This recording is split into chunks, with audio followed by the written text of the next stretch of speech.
Haemophilia जो बीमारी है अध्यक्ष महोदय, इसके लिए बच्चे को आज के दिन में रांची आना पड़ता है। बच्चा, उसका अटेंडेंट आए तो उसको कम से कम एक दिन में 2000 रुपया लग जाता है। तो मेरा इतना ही आग्रह था कि ये जो ब्लड बैंक है वो चालू हो जाए, उसमें ब्लड सेपरेशन का जो काम है वो चालू हो जाए, और एक ही जगह पर थैलेसीमिया का और हेमोफीलिया का इलाज का जो सेंटर है वो वहां पे बन जाए। इतना ही मेरा आग्रह था। आपने जवाब दिया कि एक हफ्ता में चालू करा देंगे, लेकिन ये पार्शियल चालू होगा माननीय मंत्री महोदय।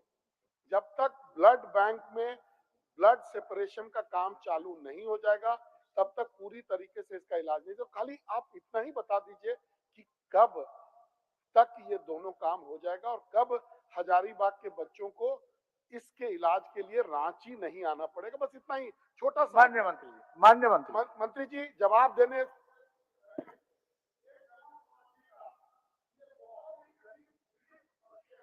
भगवान का मार इनको है, इसीलिए इनके हित में ही जवाब दीजिएगा मंत्री जी। अध्यक्ष महोदय, माननीय सदस्य मनीष जी ने बच्चों से संबंधित सवाल किया है और हम इसमें गंभीर भी हैं अध्यक्ष महोदय, और हम भी ये जानते हैं कि ब्लड सेपरेशन मशीन हम पूरे 24 जिले में उसके अधिष्ठापन के लिए लगे हुए हैं अध्यक्ष महोदय।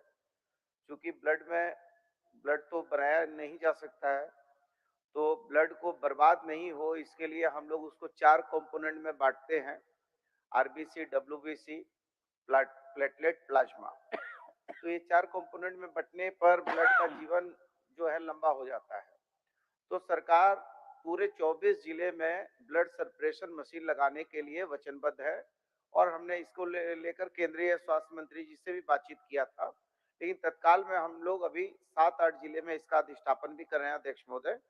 और जहां तक थैलेसीमिया की बात है, तो हम लोग इसमें डे केयर यूनिट जो है वो जल्दी 1 सप्ताह में हम लोग लागू कर देंगे, चालू कर देंगे। और जो इनका ब्लड सेपरेशन की बात है, इसको भी हम जल्दी ही चालू करने पर प्रयास करेंगे। क्योंकि अध्यक्ष महोदय, इस पे हम लोग विशेष करके ध्यान दे रहे हैं कि जो हमारे एनएच के इलाके हैं, जो जहां पर खून की कमी के कारण लोगों की मौत होती है, तो वैसे जिलों को हम प्राय जो है प्रायोरिटी में रख के कर रहे हैं।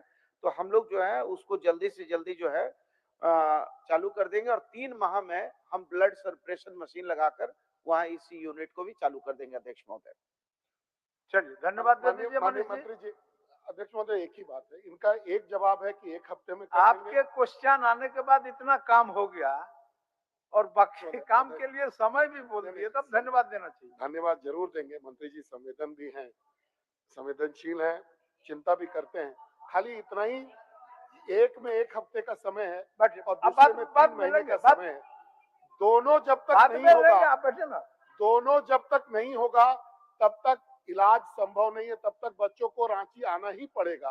तो इफेक्टिवली ये 3 महीना, मेरा आग्रह है कि 3 महीना से अगर थोड़ा पहले अगर ये हो सकेगा तो गरीब बच्चों का। मंत्री जी आप ये ध्यान रखिए कि एक बच्चा एक अटेंडेंट के साथ जब रांची आता है तो उसका कम से कम 1 दिन का समय और 2000 रुपया, और महीने में उसको 2 बार आना पड़ता है। तो अगर गरीब बच्चा है तो 4000 रुपया अगर वो महीने में लगाएगा तो कितना दिन तक वो इलाज कराएगा। मंत्री जी बस केवल इतना ही आग्रह को ध्यान में रखते हुए इसके समय को थोड़ा कम कर दिया जाए, और आपने इस बात को गंभीरता से लिया, इसके लिए बहुत बहुत धन्यवाद। माननीय मुख्यमंत्री जी कुछ